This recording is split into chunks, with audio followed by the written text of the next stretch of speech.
नमस्कार दोस्तों, आज हम सीखेंगे क्लास 9, 10th, 11, 12th की वेरी इम्पोर्टेंट क्वेश्चन जो हर बार पेपर में पूछा जाता है।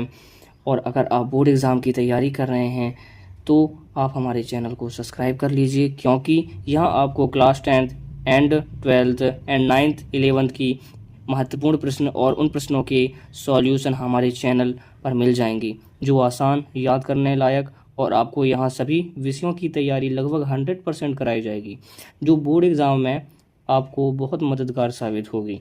यहाँ वो विद्यार्थी अवश्य पढ़ें जो पढ़ाई में कमज़ोर और ज़्यादा वीक हैं, क्योंकि उनके लिए यहाँ शॉर्ट फॉर्मेट के साथ प्रिपरेशन कराई जाएगी और सभी विषय के नोट्स भी आपको प्रोवाइड कराई जाएगी। तो बिना टाइम वेस्ट के शुरू करते हैं आज का टॉपिक अपना, नाटक एकांकी में अंतर और साथ ही जीवनी और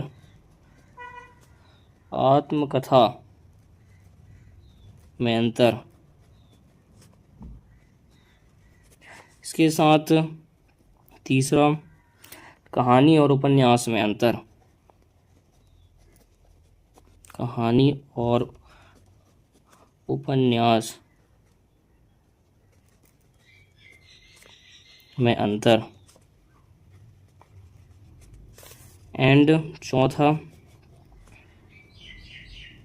खंड काव्य और महाकाव्य में अंतर।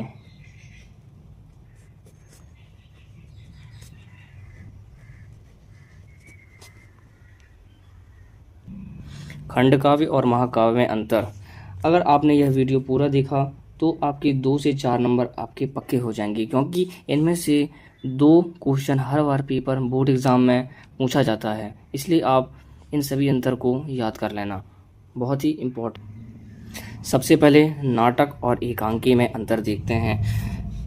नाटक और एकांकी में अंतर।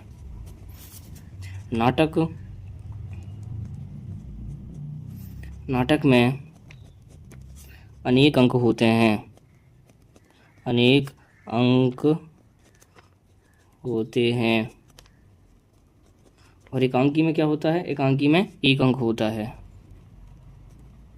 एकांकी में एक अंक होता है।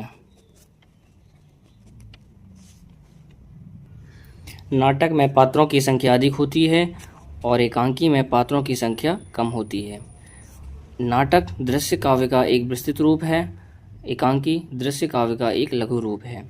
नाटक की कथा वस्तु दीर्घ होती है और एकांकी की कथा वस्तु छोटी होती है। ये 4 नाटक और एकांकी में अंतर हैं। इनमें से आप 2-3 पॉइंट याद कर लेना जो आपको अच्छा लगे। और जीवनी और आत्मकथा में अंतर। जीवनी किसी महापुरुष के जीवन पर आधारित होती है। आत्मकथा में लेखक अपनी कथा को लिखता है। जीवनी सत्य घटनाओं पर आधारित होती है। आत्मकथा भी काल्पनिक भी हो सकती है। जीवनी वर्णनात्मक शैली में लिखी जाती है, आत्मकथा कथात्मक शैली में लिखी जाती है। इनमें से आप 2 जो आपको अच्छा लगे उनको याद कर लेना।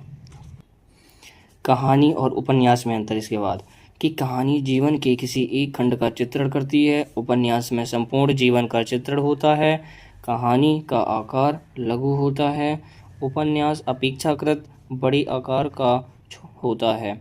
कहानी में एक ही कथा होती है, उपन्यास में कथा के साथ साथ अन्य प्रासंगिक कथाएं भी जुड़ी होती हैं।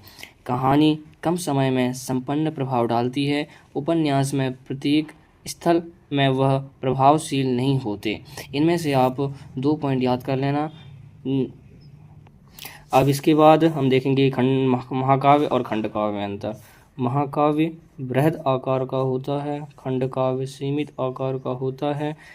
महाकाव्य में जीवन के समग्र रूप का उल्लेख होता है, खंड काव्य में जीवन के एक पक्ष का उद्घाटन होता है। महाकाव्य में पात्रों की संख्या अधिक होती है, खंड काव्य में पात्र कम तथा सीमित होते हैं। महाकाव्य अनेक रसों तथा छंदों का प्रयोग किया जाता है और खंड काव्य में एक ही रस तथा छंदों का प्रयोग होता है। अब हमारा कंप्लीट हो गया कहानी और नाटक एकांकी में अंतर, जीवनी और आत्मकथा में अंतर, कहानी और उपन्यास में, और खंड का महाकाव्य। अब इनकी रचनाकार और उनकी रचना देखेंगी। जो महाकाव्य खंड महाकाव्य रामचरितमानस तुलसीदास ने लिखा है, कामायनी जयशंकर प्रसाद जी ने लिखा है, साकेत मैथिली शरण गुप्त जी ने लिखा है, खंड काव्य पंचवटी मैथिली शरण गुप्त ने लिखा है, कुरुक्षेत्र रामधारी सिंह दिनकर ने लिखा है, मेघदूत कालिदास ने लिखा है। इनमें से आप 2 रचनाकार के नाम और 2 उनकी रचना का नाम याद कर लेना, जो हमेशा या तो अंतर पूछता है, या फिर इनकी रचनाकार का नाम पूछता है, या फिर उनकी रचना पूछता है। ये ऑब्जेक्टिव में भी आ जाते हैं और सब्जेक्टिव में भी आ जाते हैं, तो इसलिए आप इनको अवश्य करें अगर आपको ग्रामर में, हिंदी ग्रामर में स्कोर करना है तो। इसके बाद आत्मकथा कौन लिखा है? मेरी कहानी जवाहरलाल नेहरू जी ने लिखा है, मेरी असफलताएं बाबू गुलाब राय जी ने लिखा है, जीवनी आवारा मसीहा विष्णु प्रभाकर जी ने लिखा है, कलम का सिपाही अमृत राय जी ने लिखा है। इनमें से आप इन 2 को कर लेना, 2 को कर लेना, और इनकी रचनाकार, रचना और अंतर जरूर याद करना। अब नाटक और एकांकी। नाटक जयशंकर प्रसाद जी ने लिखा चंद्रगुप्त, आषाढ़ का एक दिन मोहन राकेश ने लिखा है, आनंद रघुनंदन विश्वनाथ सिंह जी ने। एकांकी अंधेरी नगरी एक घूंट भारतेंदु हरिश्चंद्र और जयशंकर प्रसाद ने लिखा है। एक घूंट जयशंकर प्रसाद को हिंदी का प्रथम एकांकी होने का गौरव प्राप्त।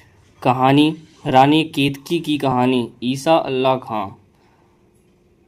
इंदुमती यह हिंदी की प्रथम कहानी है, इसको किशोरी लाल गोस्वामी ने लिखा है। उपन्यास गोदान प्रेमचंद जी ने लिखा है। मैला आंचल फणीश्वर नाथ रेणु जी ने लिखा है। इनमें से अब मैं सभी का कंप्लीट करा दिया हूँ। इन सभी की अंतर और खंड का महाकाव्य अंतर जितने हैं और इनकी रचनाकार का नाम, रचना सभी याद कर लेना। दोस्तों अब आप क्लियरली समझ गए होंगे। अगर आपको वीडियो हेल्पफुल लगा हो तो लाइक और सब्सक्राइब जरूर करें, और अगर आप क्लास 9 से 12 तक बोर्ड एग्ज़ाम की IMP question and easy explanation चाहते हैं तो चैनल को सब्सक्राइब कर लेना एंड बेल आइकन को प्रेस कर देना, जिससे आपको हर नोटिफिकेशन आते रहे जो हर वीडियो का नेक्स्ट इम्पॉर्टेंट क्वेश्चन टॉपिक के साथ। अब मिलते हैं नेक्स्ट इम्पॉर्टेंट टॉपिक के साथ, तब तक के लिए पढ़ते रहिए और बढ़ते रहिए। धन्यवाद।